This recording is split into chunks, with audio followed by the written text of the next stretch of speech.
La guérison de la belle-mère de Simon-Pierre. La guérison de la belle-mère de Simon. Chers frères et sœurs, l'évangile de ce jour nous présente la guérison de la belle-mère de Simon-Pierre.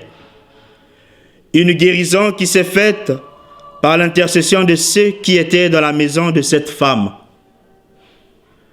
La belle-mère de Simon, couchée, ne pouvait recevoir le Christ. Elle n'a même plus la force de demander quoi que ce soit. Ce sont les autres qui implorent Jésus en sa faveur. Comme nous le savons, toute maladie porte en elle le signe de la fragilité de notre condition humaine. Mais Jésus vient de montrer que la bonne nouvelle qu'il apporte est une libération, une guérison. C'est pourquoi nous le voyons, d'un seul mot, commander à la fièvre de quitter cette femme. Et aussitôt, elle la quitta. Cette femme trouve la guérison à cause de la foi de ses proches. Et aussitôt, elle se remet à servir. C'est sa réponse à la prévenance. C'est sa réponse à la prévenance du Seigneur, assumer de nouveau par amour son existence quotidienne dans le service. Aujourd'hui encore, bien-aimés, nos vies deviennent des lieux de manifestation de toutes sortes de fièvres. Fièvre aiguë de l'action désordonnée, fièvre lente de ceux qui ont perdu la fraîcheur du premier don, fièvre de l'hypocrisie, du refus d'aimer, de la méchanceté et de la violence. Quel sens donnons-nous à cette guérison? Le vrai sens de la guérison que Jésus offre, c'est de passer de la non-foi à la foi.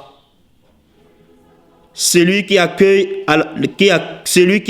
la foi en Jésus, sait déjà qu'il est sauvé de la mort.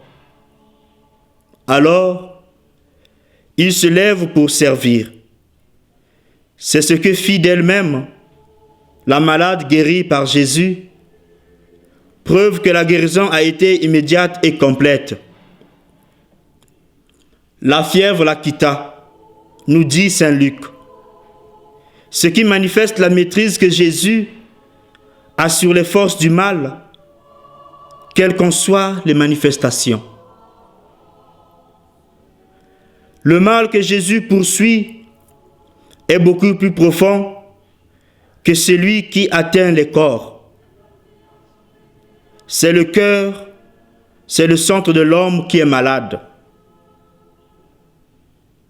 Son cœur est malade quand il ne sert pas ses frères. En disant que la malade se lève et se met à servir, l'évangéliste Luc nous dit beaucoup plus qui donnait l'air. Il se souvient de ce mot « servir » auquel Jésus donna un sens un jour, un sens qui veut dire donner sa vie. Car le Fils de l'homme n'est pas venu pour être servi, mais pour servir et donner sa vie en rançon pour la multitude. Que le Christ guérisse notre vie chrétienne, afin que nos engagements baptismaux nous maintiennent vigilants et sensibles aux besoins de nos frères et sœurs. Loué soit Jésus-Christ.